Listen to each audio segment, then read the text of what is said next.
Le jury est donc rassemblé dans sa totalité, c'est quasiment un exploit, c'est pas toujours le cas. Et donc nous allons tout de suite vous passer la parole. Je vous présenterai chacun des membres au moment du jeu de questions et de réponses, d'échanges avec vous. Donc après que vous nous ayez présenté vos travaux sur la systémique relativisée, essence de conceptualisation relativisée du réel, et donc vous avez 20 minutes pour nous convaincre de vos travaux et de vos résultats.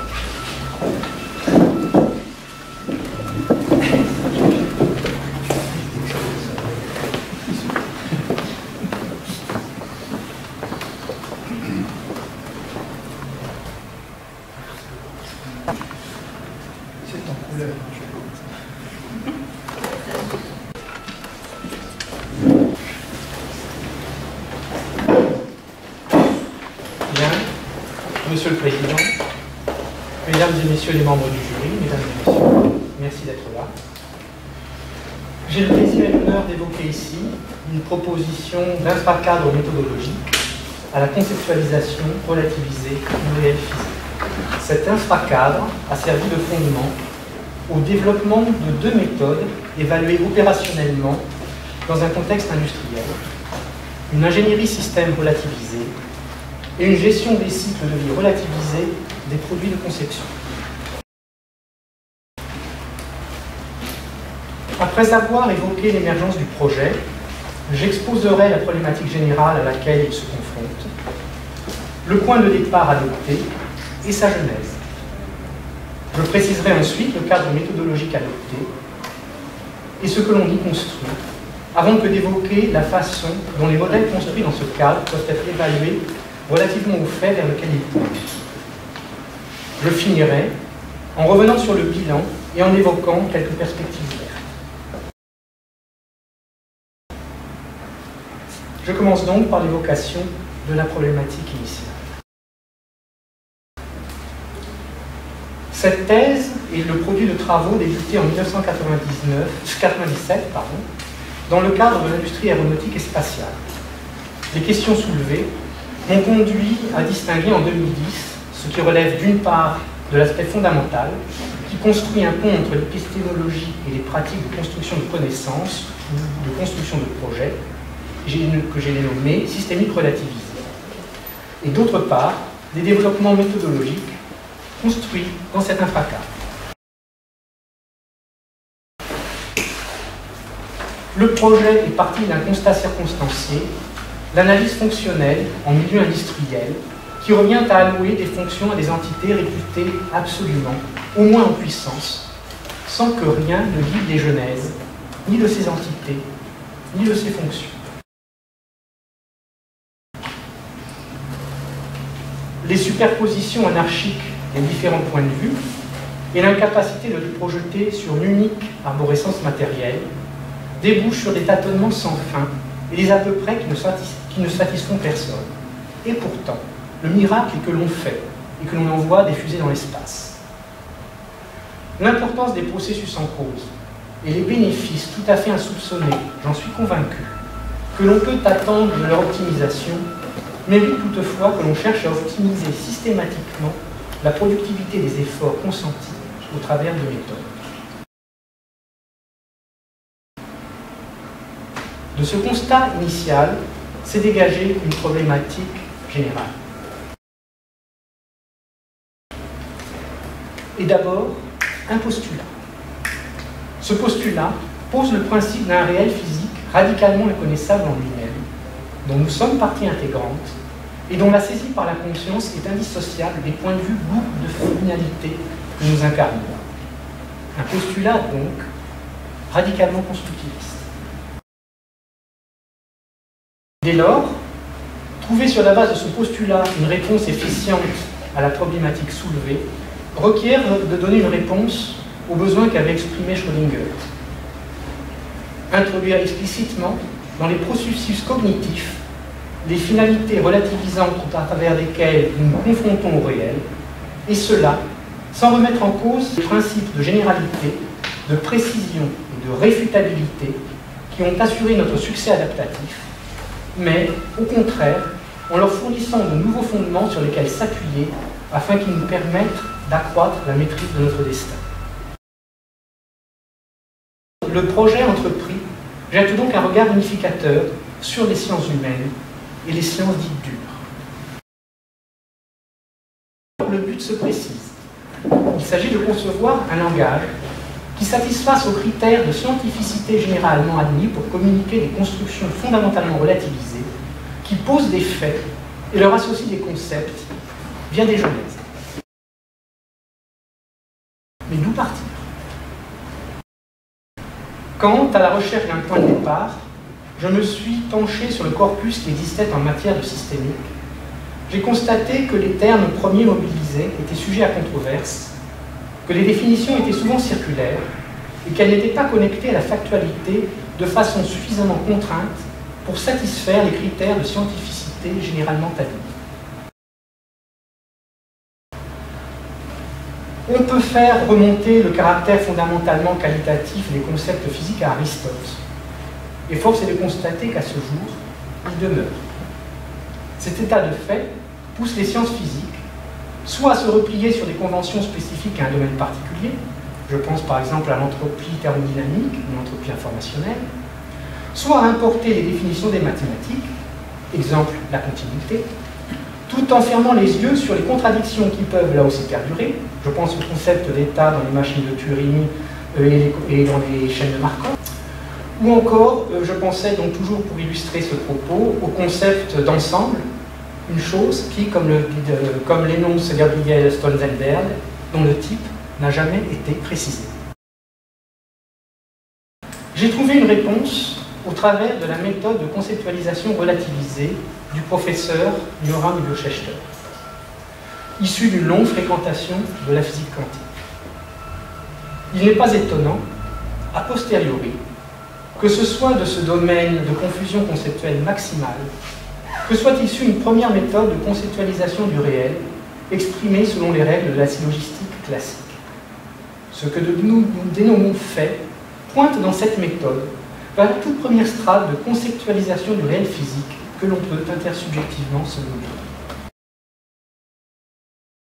À l'idéal de conformité des modèles au réel, se substitue le concept de genèse relativisée, dont l'intersubjectivité repose sur trois piliers. Des finalités explicitement formulées, une même conceptualisation du terrain de réel sur lequel on agit et de la façon dont on y agit, en partant des descriptions dites primordiales, qui reposent sur la synchronisation en action des espaces-temps psychiques individuels, la coopération pour chasser le mammouth, et enfin sur une grille de la qualification dans laquelle on code les traces qui, autrement, resteraient indicibles. Dans cette méthode, l'entité émerge avec sa description.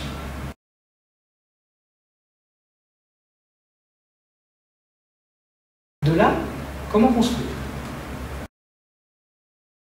J'ai adopté un principe général de construction, me donner des conventions formalisées et m'y soumettre strictement dans les constructions destinées à satisfaire des buts locaux, pour ne parvenir à une vision d'ensemble qu'à l'issue de l'entier exposé. De ce choix résulte, j'en suis conscient, une grande difficulté de lecture. Mais j'ai considéré que c'était le prix à payer pour me prémunir de tout dérapage incontrôlé et constituer une référence outillable. Opérationnellement, la première question à laquelle il m'a fallu répondre est loin d'être triviale. Si toute saisie du monde est relative à un fonctionnement conscience en action, comment désigner consensuellement le représenter?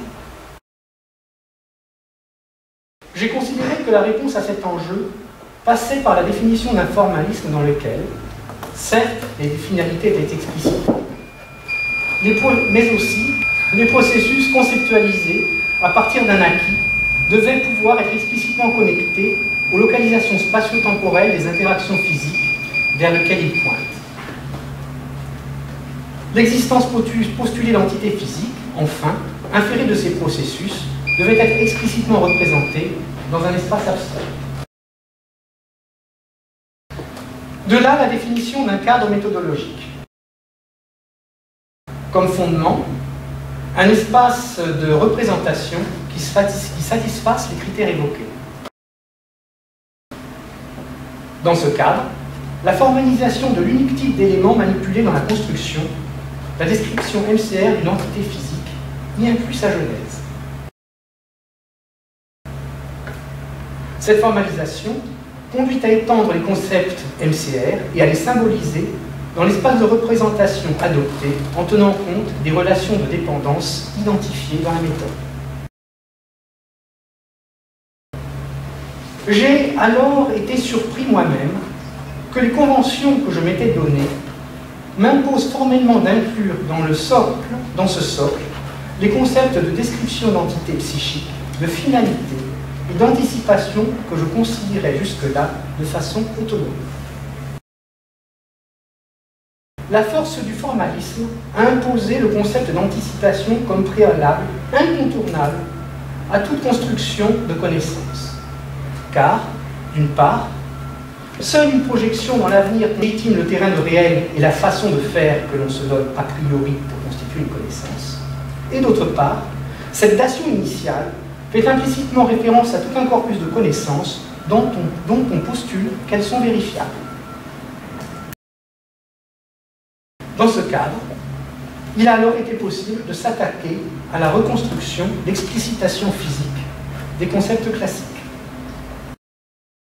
Et tout d'abord, explicitation des genèses de concepts qui paraissent d'une grande banalité, la persistance d'une entité physique, la continuité d'un support physique et la dynamique d'évolution de ce support. Ces constructions reposent sur l'introduction d'un unique opérateur sur le type d'élément mentionné, les conjonctions descriptionnelles.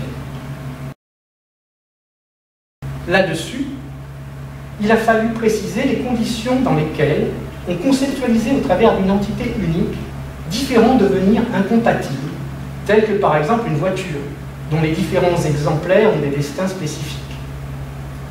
Cela a été rendu possible par l'introduction d'un second opérateur, des disjonctions descriptionnelles.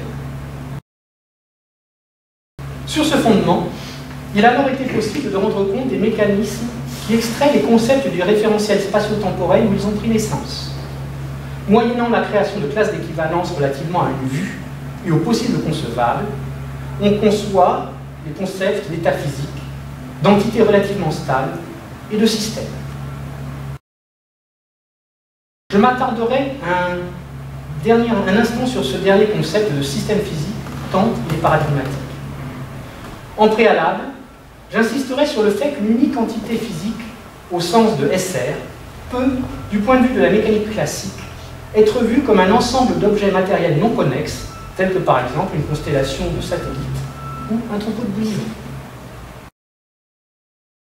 Ayant ceci à l'esprit, le concept de système physique est, dans SR, relatif à un regard porté sur une entité physique. Une entité physique est appréhendée comme un système relativement à une vue, dès lors que les qualifications globales relativement à cette vue peuvent être conceptualisées comme le produit d'interactions entre des entités physiques qui sont simultanément appréhendées comme ses constituants. Mais vis-à-vis d'autres vues, elle peut tout à fait ne pas avoir ce caractère. Mais ces constituants n'en sont pas moins postulés exister indépendamment du système particulier considéré, et peuvent donc être simultanément appréhendés comme les constituants d'autres systèmes, d'où une complexité localement évaluable. Il a fallu aussi considérer qu'un système évoluait, y compris dans ses constituants, tel un écosystème, un lac dans lequel le nombre des poissons dépendent de la quantité de nutriments et qui ont aussi leurs prédateurs. Pour rendre compte de cette dynamique perçue dans la continuité physique d'un existant défini dans SR, j'ai dû compléter les outils élaborés en introduisant le concept d'émergence par dissociation. Nous venons de parcourir, au pas de charge, l'infracadre de construction de modèles relativisés selon SR. Maintenant, conformément à la logique même de la méthode, il est nécessaire de pouvoir qualifier ces modèles relativement aux faits vers lesquels ils pointent. Le fondement de cette qualification des modèles repose sur une définition physique explicite du concept de loi de probabilité. Pour cela, il a fallu dénicher les relativités probabilité cachée dans la forme traditionnelle conférée au postulat d'existence d'une loi de probabilité. Conférer sur cette base des critères clairs de constitution d'espace de Kolmogorov, c'est-à-dire de définition de tribus sur l'univers des événements de description élémentaire d'une même entité physique, décrite par la loi de probabilité.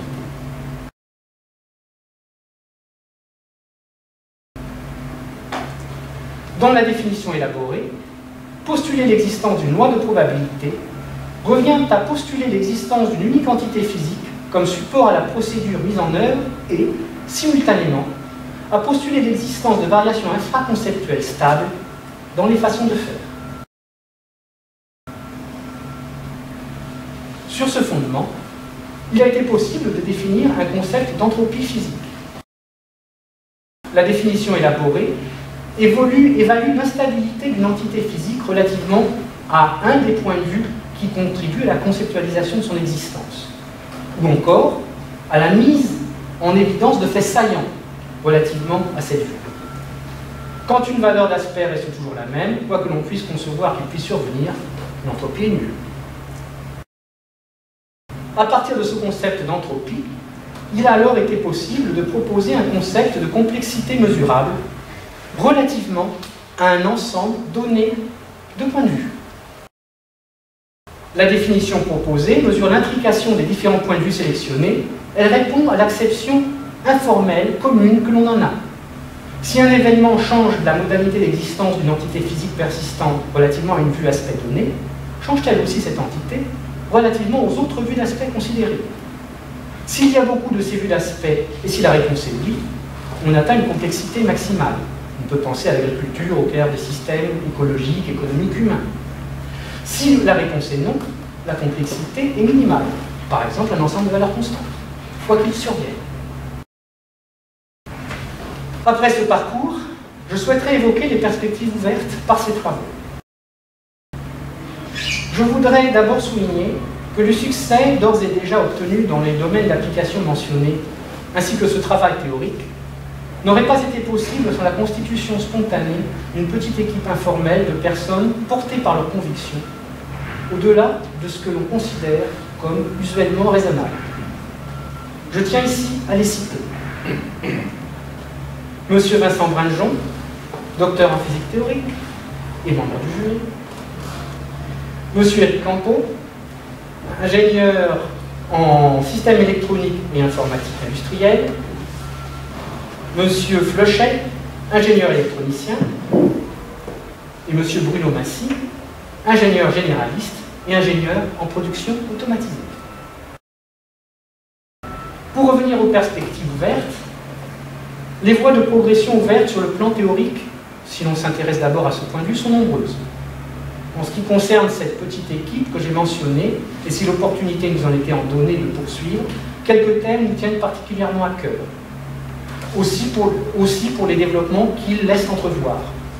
L'explicitation physique des chaînes de Markov, une refondation de l'approche bayésienne qui refonderait l'intelligence artificielle, et pourquoi pas, une question qui me tiendrait à cœur, c'est d'étudier systématiquement les convergences entre la systémique relativisée et l'inframécanique quantique du professeur Miguel Schechter.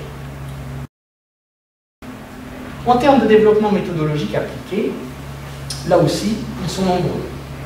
J'ai inséré juste pour mémoire une petite illustration qui montre, dans le domaine de l'issue des ateliers logiciels que nous avions développés, une petite illustration de la genèse d'une entité physique stable à partir de toute une série de faits séquentiellement recueillis dans le temps.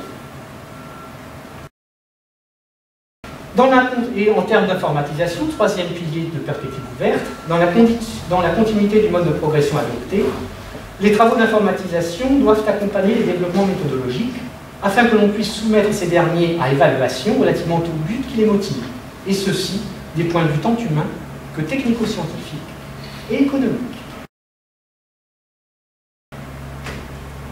Merci de votre attention et je me tiens maintenant à votre disposition pour toute question ou remarque et vous en remercie par avance.